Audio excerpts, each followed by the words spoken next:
মা বোনদের কথা মা বোনরা শুনবে না, ওদেরকে যতই ডাকেন ওরা বলবি তুই যা বলবি বল, আমরা কান করেছি ঢোল, শুনবো না।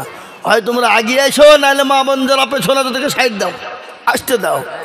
হ্যাঁ, নারী জাতি কমলতি কিমা মন্ত্র জানে, প্রেমের রসে গলায় দিয়ে আস্তে আস্তে টানে।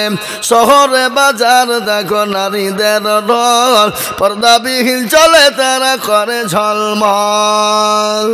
নারীরা নিজেকে আশিকি বানায়, দেশটা আজ ধ্বংস নারীর বেপরদায়।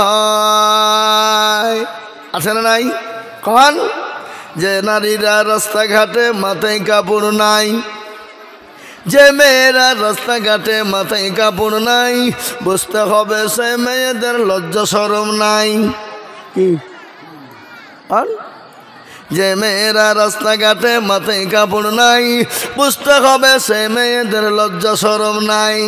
যে মেয়েরা বাজার ঘাটে শরীরও দেখায়, যে মেয়েরা রাস্তাঘাটে বডিও দেখায়, লজ্জা না থাকিলে কি আর লজ্জা দেওয়া যায়?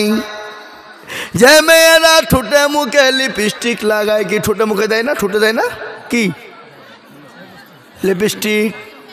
এ বাবা, যে মেয়েরা ঠোঁটে মুখে লিপস্টিক লাগায়, যে মেয়েরা ঠোঁটে মুখে রং লাগায়, লজ্জা না থাকিলে কি আর লজ্জা দেওয়া যায়? যে মেয়েরা রাস্তাঘাটে মাথায় কাপড় নাই, বুঝতে হবে সেই মেয়েদের লজ্জা শরম নাই। ঠিক না বেটে জোরে বলুন। মাগো, তোমাদের মর্যাদা বহুত বড়।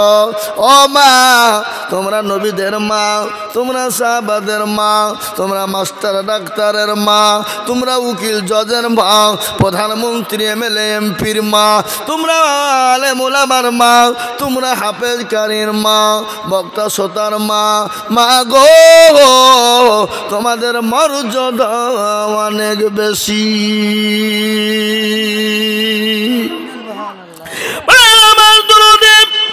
আমি আমার মা বোনদের সম্পর্কে চারটে কথা বলবো। কটা কথা বললাম? চারটা। আমার মা বোনেরা জান্নাতের 8টা দরজা দিয়ে ঢুকবে ইনশাআল্লাহ, কিন্তু চারটে কথা আমি মা বোনদের সম্পর্কে বলবো। মা গো, ও বোনেরা, পৃথিবীর কেউ তোমাদেরকে বাধা দিবে না। আমার নবী বললেন, মেয়েরাও যদি দুনিয়ার জমিনে চারটে কাজ করে, আল্লাহর জান্নাতের 8টা দরজা দিয়ে ঢুকবে, পৃথিবীর কেউ তাদেরকে বাধা দিতে পারবে না। মেয়েরা যদি দুনিয়াতে 4টে কাজ করে যায়, খুব সহজ, খুব সহজ বলবো। 1 নম্বর হলো মা বোনেরা সালাত আদায় করবে, 5 ওয়াক্ত সালাত আদায় করবে। মা বোনেরা টাইম বাই টাইমে সালাত আদায় করবে, সময় মতো সময় তারা নামাজ আদায় করবে, সালাত আদায় করবে। আল্লাহ নবী বলে গেলেন, ওই নারীরা জান্নাতের 8টা দরজা দিয়ে প্রবেশ করবে। 1 নম্বর কি বললাম জোরে বলুন? 1 নম্বর সালাত, 5 ওয়াক্ত সালাত আদায় করবে। কিন্তু মা বোনেরা নামাজ সালাত পড়ে নাকি? ওই একদিন পড়ো, তার একদিন পড়ে না, 2 দিন পড়লো, 3 দিনে বেলায় আর নাই। ঠিক না বেটি জোরে বলুন? তাই বলে সব লাই? অনেক মা আছে বান্ধা নামাজ পড়ে, কোনো দিন নামাজ ছাড়ে না, এরকম মা আছে না? না জোরে বলুন?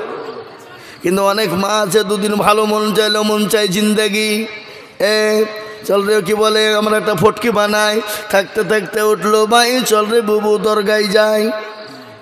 হ্যাঁ, এই ভাবছি ওদের সময়তে সময়তে টাইম যখন হয় তখন পড়ে, ভালো লাগলে পড়ে, না পড়লে পড়ে না। এখন সিরিয়াল নিয়ে ব্যস্ত, মোবাইল। আপনাদের দেশের মা বোনদের কাছে বড় মোবাইল নাই বুঝি? হ্যাঁ, স্বামীর কলার চাপে ধরে বলছে মোবাইল দিবি নে মার খাবি, স্বামীর কাছে জোর করে মোবাইল নেয়। এই আপনারা বোর হাতে কে কে মার খেয়েছেন? হাত তুলেন দিনে। একজনা তুলবে না, মাল দেখছে যদি তুলে, পাশেই বসে আছে, বাড়িতে যাবার ঠকবে। মিনসিয়ে তুই মলবি সামনে আমার দুর্নাম করিয়ে আলি, বলবে না, মার খেলেও বলবে না, চুপচাপ ভয়ে থাকবে। 1 নম্বর মা বোনেরা, তোমরা সালাত আদায় করবা, 5 ওয়াক্ত সালাত আদায় করবা। 2 নম্বর মা, তোমরা রমজান মাসের রোজা পালন করবা। রমজান মাসের শ্যাম পালন করবা। রমজান মাসের রমজানের রোজা পালন করবা, রমজানের শ্যাম পালন করবা। 2 নম্বর হয়ে গেল। 3 নম্বর মা গো, 3 নম্বর তোমরা স্বামীর খিদমত করবা, স্বামীকে মহব্বত করবা, স্বামীকে ভালোবাসা দিবা, স্বামীর সঙ্গে সুন্দর ব্যবহার করবা, স্বামীর সঙ্গে কোনো রকম খারাপ ব্যবহার করবা না, স্বামীর সঙ্গে গলায় জোরে আওয়াজ কথা বলবা না, স্বামীর সঙ্গে নম্রতার সাথে কথা বলবা। কোনো মা যদি তাহাজ্জুদের নামাজ পড়ে আর ওই মা যদি স্বামীর সঙ্গে বেয়াদবি করে, ওই মেয়েকে জাহান্নামে যেতে হবে, ওই মেয়ে আল্লাহর জান্নাত পাবে না। বুঝতে পারলেন আমার কথাটা কি বলেছি? এ ভাই, আপনারা আমার ভাষা বুঝতে পারছেন তো নাকি? কষ্ট হয়েছে না তো? যদি কষ্ট হয় তাহলে বলেন, তাহলে আবার উল্টো করে বলি। এ মা, তুমি যদি তাহাজ্জুদ পড়ো, কোরআন তেলাওয়াত করো, তুমি যদি তসবিহ পড়ো, তুমি যদি সারা রাত্রি তাহাজ্জুদের সালাত আদায় করে থাকো, আর বাড়িতে তোমার স্বামীকে তুমি কষ্ট দিবা, তোমার স্বামীর সঙ্গে জোর গলায় কথা বলবা, তোমার স্বামীর সঙ্গে পিড়াপিড়ি করবা, তোমার স্বামীর সঙ্গে তুমি জুলুম করবা, ও মা, তুমি আল্লাহর জান্নাতে যেতে পারবা না। এই পরব গেল, ঈদের পরব যায়নি গো। বাড়িতে স্বামীর ওপর অনেক বউরা অত্যাচার করেছে, অনেক বিবিরা অত্যাচার করেছে। স্বামী বলেছে টাকা এখন নাই, পরে দিব। এবারকার মতো চালিয়ে এলাম, বলে তোর ভাত খাবো না আমি, ইনসে ছাড় আমাকে, তালাক দে। কি বলছেন? অনেক আছে না, বলে না কথা বল না কেন? হ্যাঁ, এরকম মেয়ে নাই আপনাদের দেশে? সব নাই না, আল্লাহ ওর অলি সব নাকি? এ বাবা, হযরত ওমরের শপিং শুনালেন ঈদের সময়। হযরত ওমরের শপিং আপনারা কিরকম ছিল শুনবেন। হযরত ওমরের বিবি স্বামীকে ডাক দিয়ে বলেন, আমিরুল মুমিনিন, খলিফাতুল মুসলিমিন, ও আমাদের নেতা, আমার স্বামী, ঈদের দিনে ঈদের পোশাক আমাদের জন্য কিনতে হবে না, আমাদের পয়সার প্রয়োজন নাই, আমাদের পোশাকের প্রয়োজন নাই, যা চাই এই দিয়ে আমাদের ঈদের সালাত আদায় করা হবে, ঈদ পালন করা হবে। কিন্তু স্বামী গো, আপনি যদি পারেন আমার কলিজার সন্তানটার জন্য একটা নতুন পোশাক কিনে দিবেন, চেষ্টা করবেন। তিনি তো আমিরুল মুমিনিন, তিনি তো অর্থ পৃথিবীর খলিফা, তিনি অর্থ পৃথিবীর জাহানের মালিক। হযরত ওমর চিঠি লিখে দিলেন তার গভর্নর, যার যে গভর্নর ছিলেন, হিসাব রক্ষক ছিলেন, অডিটার। অডিটার বুঝেন না আপনারা? এই অডিটার বুঝেন কাকে বলে? হিসাব রক্ষক। অডিটারকে চিঠি লিখলেন, যার নাম হলো আব্দুল্লাহ ইবনে জাররাহ। তিনি চিঠি লিখে বললেন, নবী সাহাব, আমাকে কি অগ্রিম 1 মাসের কোনো বেতন ধার্য করা হবে? 1 মাসের অগ্রিম বেতন দেওয়া হবে। জীবনটা দেখেন, তারা আমানতের খেয়ানত করেনি। আর আমাদের দেশের নেতারা, আমাদের দেশের নেতা মন্ত্রী, এমএলএ, এমপিরা, আমাদের দেশের প্রধান মেম্বাররা, এরা বাবজি সুযোগ পেলে গুড়ের টিন পর্যন্ত চুরি করে। কথা কয় না কেন? হ্যাঁ, করে না? সুযোগ পেলে গুড়ের টিন পর্যন্ত ছুবে না, চুরি করে নিবে। কেন বলেন তো? তাদের বউগালা হইল রাক্ষস। তাদের বউগালা সপ্তাহে প্রতিদিন সোনার একটা করে মালা নিতে চায়, নেকলেস কিনে চায়।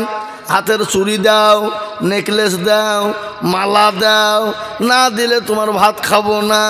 আর গুড়ের টিন চুরি করা ছাড়া কোনো উপায় নাই। কি বলছেন আপনারা বলেন? এরা কিছু বলছে না গো। হ্যাঁ মুসলমান, তিনি তো অর্থ পৃথিবী পৃথিবীর খলিফা চিঠি লিখলেন তার হিসাব রক্ষক অডিটরকে, বলে আমাকে এক মাসের অগ্রিম বেতন দেওয়া যায় কিনা। তিনি চিঠিখানা দেখলেন, দেখার পরে অজুর নয়নে পানি ঝরে গেল চোখ দিয়ে।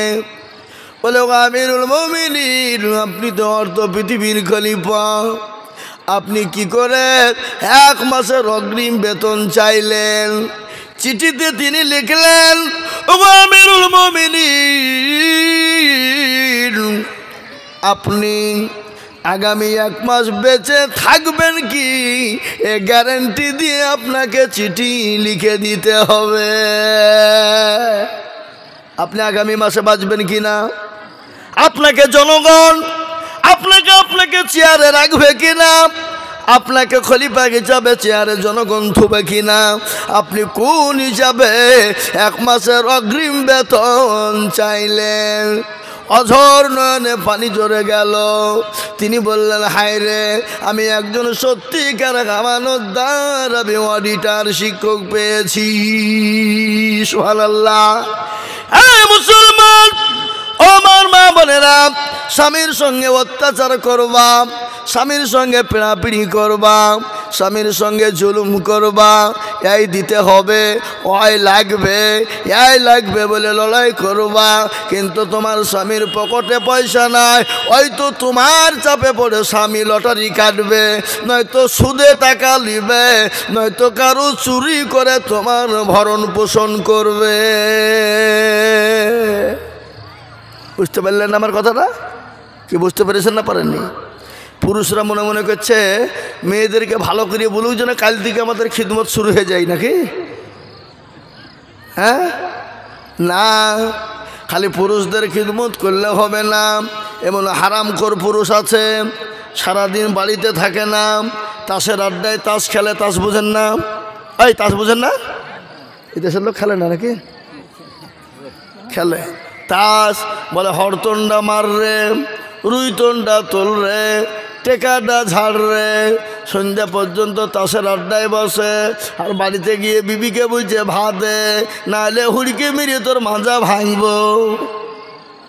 বিবিকে মারে এরা কাপুরুষ। বিবির গায়ে যারা হাত দেয়, বিবির উপর অত্যাচার করে, বিবিকে যারা মারে, আল্লাহর নবী বললে মেয়েদেরকে বেরো না, মেয়েদের গায়ে হাত দিও না, মেয়েদের উপর অত্যাচার করো না। কোরআন বললেন, হুন্না লিবাসুল লাকুম ওয়া আনতুম লিবাসুল লাহুন্না। আল্লাহ বললেন, তোমার জন্য তোমার বিবি পোশাক স্বরূপ, আর বিবির জন্য স্বামী